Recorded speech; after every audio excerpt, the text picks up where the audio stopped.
ভিডিওটা দেখার আগে প্লিজ লাইক অ্যান্ড সাবস্ক্রাইব করে দিন। আমার চ্যানেলটাকে প্লিজ সাবস্ক্রাইব করে দিন আর প্রচুর লাইক দিন। তো এই ভিডিওটা অনেক আগেকার ভিডিও, আমি অনেক লেটে এটা পোস্ট করছি। আমি এবং আমার হাজবেন্ড দুজনে মিলে গেছিলাম জগৎনগর কালীবাড়ি।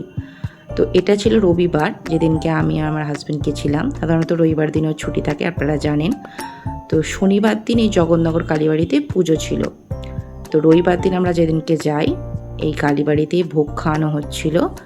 তো আমরা অনেকটা রাতে গিয়েই পৌঁছাই, তাই ভোগ আগেই খাওয়ানো হয়ে গেছিলো। মেলা চলছিল, কিছু মানুষের ভিড় ছিল, সেরকম ভিড় ছিল না, যেহেতু শনিবার দিন প্রচুর ভিড় ছিল, রবিবার দিন কমই ভিড় ছিল। প্রচুর দোকানপাটও ছিল, বাচ্চাদের রাইড ছিল, সেগুলো আস্তে আস্তে বন্ধ হতে থাকছে এবং দোকানপাটে মানুষজনের সংখ্যাও খুব কম। তো আমরা একটু ঘোরাঘুরি করি, মন্দিরটা দর্শন করি, তারপর আমরা বাড়ি চলে আসি। টাটা।